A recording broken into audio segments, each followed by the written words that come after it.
ليه تشتريه من بره لما ممكن تعمليه في بيتك؟ الحواوشي البيتي زي المطاعم واحلى كمان، وسر القرمشة اللي محدش هيقولك عليها. المكون بسيط جدا، خليكي معايا للاخر وهقولك على السر. نسمي الله ونصلي ونسلم على سيدنا محمد، وعلى بركة الله نبدأ الفيديو بتاعنا. معايا هنا كده حوالي 600 جرام لحمة مفرومة، ومعايا كيلو الا ربع بصل، حطيت عليهم كمان بصلة كده من بصل الاحمر، ومعايا دهنة، ومعايا معلقة كبيرة دقيق. معايا البهارات بقى، معلقة كبيرة كزبرة، معلقة كبيرة 7 بهارات، ملح مبهر، ومعايا معلقة كبيرة من بهارات الحواوشي، جزرتين كده مبشورين ناعم، ومعايا فلفل احمر واخضر، ومعايا قرنين كده فلفل حامي.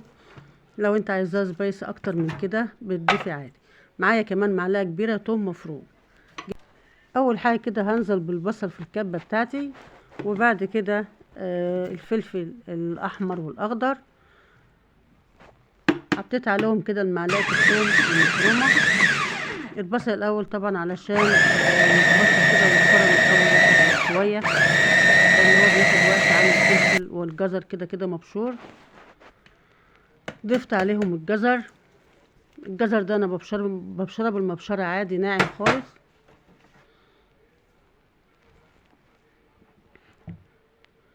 نزلت بقى بالبهارات بتاعتي، الكزبرة والسبع بهارات وبهارات الحواوشي والملح والفلفل. لا اله الا انت سبحانك اني كنت من الظالمين، استغفرك ربي واتوب اليه.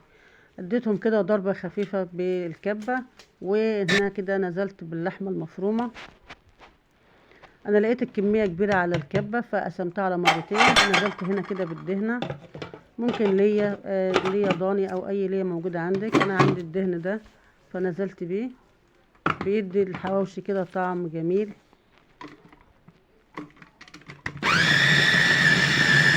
طبعا لو عندك بقدونس هتضيفي، بس انا ما كانش عندي بقدونس فما حطيتش. كمان لو عندك بابريكا برضو بتضيفيها. انا استغنيت عن البابريكا بالفلفل الاحمر.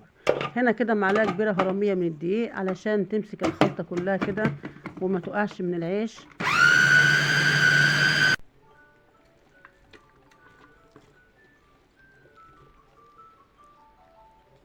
طريقه سهله جدا ونعمله في بيتنا من غير ما نشتري من بره ولا اي حاجه.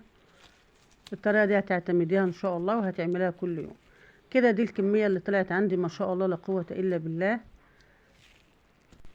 انا ضفت على ال 600 جرام لحمه مفرومه كيلو الا ربع من البصل. عندي بقى هو ده السر اللي بيخلي الحواوشي بتاعك مقرمش. دي كده بصله بشرتها واخدت الميه بتاعتها، حطيت عليها كده معلقه زيت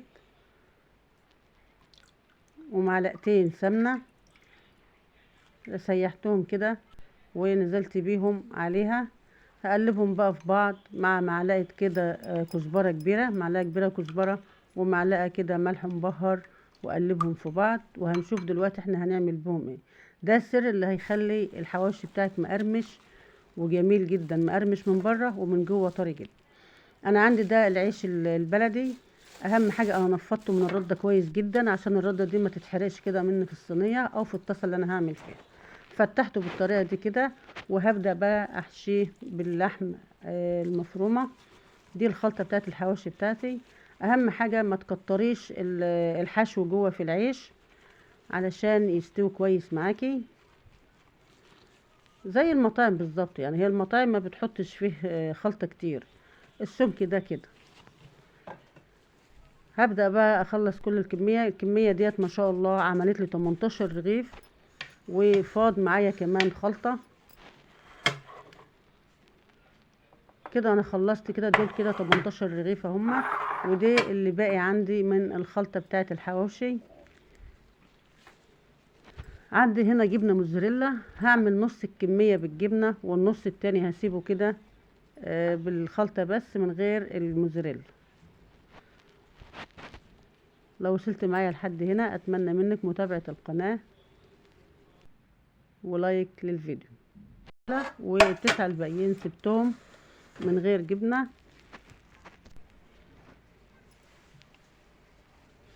هبدأ بقى ادهن العيش بتاعي كده بالخلطة اللي انا عملتها بمية البصل والزيت والسمنة والبهارات، وده اللي بيخلي العيش بتاعك والسندوتشات الحواشي بتاعتك مقرمشة من بره، ومن جوه بتبقى طرية جدا، وبتدي طعم زي المطاعم واحسن كمان. هو ده السر اللي بيخلي الحواشي بتاعك مقرمش وطعمه جميل زي المطاعم. ابدا كده بتدهنيها كده على من كل ناحيه، من تحت وفوق، بتقلبيها وتدهنيها بالشكل ده كده. دي كمان مش بتخلي الباقي من الرده في العيش تتحرق معاكي، ولا تطلع في الطاسه ولا في الصينيه ولا اي حاجه. لا، الطاسه بتاعتي حطيت فيها كده حتت دهنه ومعلقه زيت واحده بس عشان الدهنه تسيح، وبدات كده نزلت بالحواوشي بتاعي فيها. هي ما شاء الله كبيره، فاخدت 3 رغيفه. بتقلبي الرغيف بعد 5 دقايق بالظبط، على كل ناحيه 5 دقايق وبتقلبيه. هو كده اخد 5 دقايق، فبدات اقلب الحواوشي بتاعي اهو زي ما انت شايفه كده. ما شاء الله لون جميل جدا، وقرمشه بتفضل معاكي لحد اخر سندوتش بتاكليه.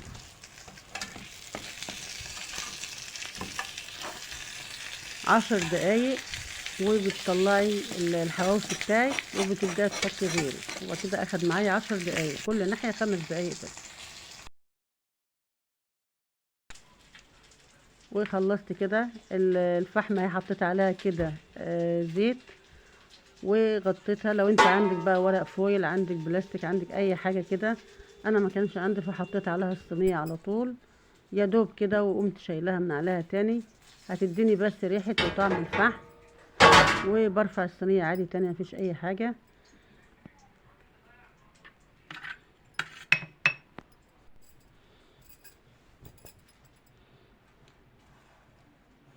وده وصفتنا النهارده، الحواوشي في البيت بمنتهى السهوله والبساطه. ما شاء الله طري من جوه، وده الموزاريلا ساحت اهيت فيه، ومن بره مقرمش وطعمه جميل. ريحته كمان ريحة الفحم فيه مخلياه زي المطاعم واحلى. طريقة اقتصادية وسهلة جدا. اشوفكم على خير الفيديو الجاي ان شاء الله.